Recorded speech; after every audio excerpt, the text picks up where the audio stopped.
Alors bonjour à tous, c'est Puch. Aujourd'hui on se retrouve de nouveau pour une petite critique ciné avec un film que j'affectionne particulièrement. C'est comme vous pouvez le voir sur cette magnifique jaquette double team. Alors ce que j'adore, c'est ça commence très très mal parce que déjà je trouve que le titre de ce film n'a aucun sens. J'ai jamais compris double équipe, je sais pas, ou alors c'est une expression en anglais que je connais pas. Mais ça augure que du bon pour le film. Donc double team avec Jean-Claude Van Damme, un film quand même de Tsui Hark, un immense réalisateur de Hong Kong. Donc c'est son premier film qu'il a réalisé aux États-Unis, hein. Le deal c'était un peu de faire, il est introduit à Hollywood, mais le deal c'est de faire un peu des films avec Van Damme. Il fera deux films avec lui, hein. D'ailleurs, à savoir que Double Team c'est sa pire expérience de tournage, hein. Si je me trompe pas, hein, je crois que c'est ce qu'il avait déclaré, hein. Van Damme sera totalement ingérable sur le tournage du film, en pleine crise de mégalomanie. Il veut lui apprendre comment filmer. Enfin bref, il y a beaucoup beaucoup d'histoires qui tournent autour de ce film. Mais donc c'est un film de 97, un film d'action, comme vous pouvez le voir avec cette jaquette tout en nuances.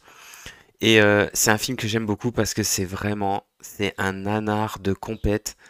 Un peu à l'instar du Justicier de New York, c'est vraiment un énorme nanar. Déjà, le film démarre, en fait, on a droit à 20 minutes d'action, de combat, de course-poursuite. Le début du film, c'est une surenchère dans l'action, mais ça va très très vite, donc c'est à la Stewart, même si bon, on reconnaît un peu son style quand même, mais il est un peu, on voit qu'il est,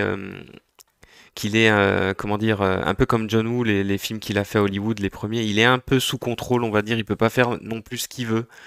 Mais donc c'est très frénétique. En fait, en 20 minutes, jusqu'au moment où donc le héros, on va peut-être, en 20 minutes, on a l'impression d'avoir vu un film en entier. C'est assez hallucinant. Donc, on va essayer de résumer cette histoire. Alors l'histoire, elle est proprement incompréhensible. C'est ça ce que j'adore, c'est que c'est complètement débile, on comprend rien. Donc Van Damme, c'est un espèce de super agent secret. Alors, on sait pas trop de quelle agence, on sait pas trop pour qui il travaille. A priori, ce serait la CIA, mais on sait pas trop. Et donc, il est aux trousses d'un terroriste international qui s'appelle Stavros, donc il sera joué par Mickey Rourke. Donc, Mickey Rourke, dans le film, en fait, moi, je le trouve assez charismatique, même si, voilà, c'est son rôle, c'est le rôle du méchant. Mais on sent qu'il y avait autre chose derrière. Je pense que le film, il a dû être coupé, ou je sais pas. On sent qu'il y avait quelque chose qui voulait être développé, parce qu'en fin de compte, en se retrouvant aux prises avec Van Damme, son gamin va se faire flinguer. Mais finalement, c'est pas tellement. On sent que ça le touche profondément, mais c'est pas tellement. Donc ça, c'est au début du film, c'est pour ça que je le dis, hein. Mais c'est pas tellement développé dans le film. Ça, c'est tout dans les 20 premières minutes. Donc il est assez charismatique. Bon, c'est avant sa période Plastic Man, comme je l'appelle. C'était avant qu'il se fasse refaire de partout, donc il ressemble encore à quelque chose. Mais bon, il nous fait un service minimum, hein. Et il y a aussi également Dennis Rodman, donc le fameux basketteur. Il est complètement allumé dans le film. Il sert à rien. En fait, c'est le sidekick de Van Damme. C'est le gars qui va l'aider, tout ça. Il a des costumes improbables. En fait, il est là. Finalement, il fait même pas tâche dans le film, tellement le film est complètement what the fuck. Ça passe d'un truc à l'autre. Donc après ces surenchères de scènes d'action, Van Damme va se retrouver plus ou moins déclaré mort. Et alors là, le film bascule. Pendant 20 minutes, il est sur une espèce d'île comme ça, avec d'anciens agents qui ont été déclarés morts, une île ultra sophistiquée, il y a des lasers, on peut pas s'enfuir, et genre, ils ont des genres d'ordinateurs avec internet, mais c'est nanardesque, mais c'est ridicule. Et donc il résout les problèmes du monde. En fait, j'ai du mal à vous résumer le truc tellement c'est n'importe quoi. Et donc, il va s'échapper de cette île et ensuite la traque va continuer, mais dans un scénario totalement rocambolesque.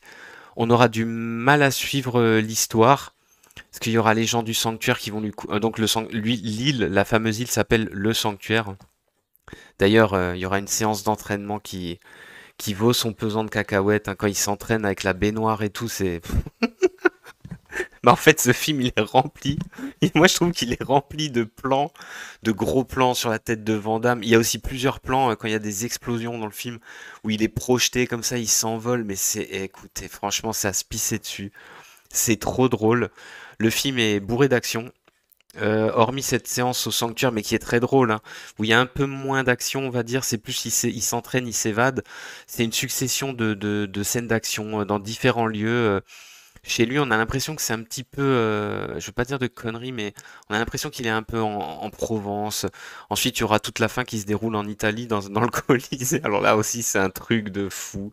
Il y aura un combat contre un tigre, combat dans une arène avec des mines, enfin des motos, enfin bref, c'est un gros what the fuck. Il y aura aussi une grosse fusillade en pleine rue, une fusillade où il y aura plein d'agents de tous les pays qui cherchent donc le terroriste qui cherche Mickey Rourke, hein, qui cherche Stavros, qui vont tous se tirer dessus. Ça part complètement en couille. Souvent les Souvent, ça n'a aucun sens, mais c'est ultra drôle, ultra divertissant. Il y aura aussi un super combat dans un hôtel avec deux assassins, surtout un qui fait du kung-fu, qui fait- qui utilise un couteau avec ses pieds. Enfin bref, il y a tout qui... Des plans de fou, des explosions, des situations complètement ridicules. Ce film, pour moi, c'est un nanar 3 étoiles. C'est pareil, c'est vraiment un film, si vous avez envie de vous marrer. En fait, si vous le regardez au second degré, il est excellent, Double Team. C'est un des pires. En fait, c'est un peu le film, moi, je trouve, qui commence à signer le déclin de la carrière de Jean-Claude Van Damme. C'est avec celui-là que ça commence sérieusement à partir en sucette. Je trouve qu'avant, il avait fait enfin, selon moi, hein, des films qui étaient plutôt pas mal. Universal Soldier, Cavale sans issue, Time Cop, Chasse à l'homme. C'était quand même des films, dans sa filmographie, c'est quand même parmi ses meilleurs films, je trouve. Mais alors là, avec Double Team, ça commence sérieusement à sentir le roussi pour Jean-Claude.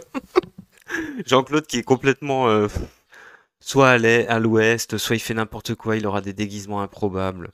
Enfin bref, du grand n'importe quoi, du grand spectacle, je vous le conseille vivement si vous avez envie de bien rigoler. Un bon gros nanar des familles.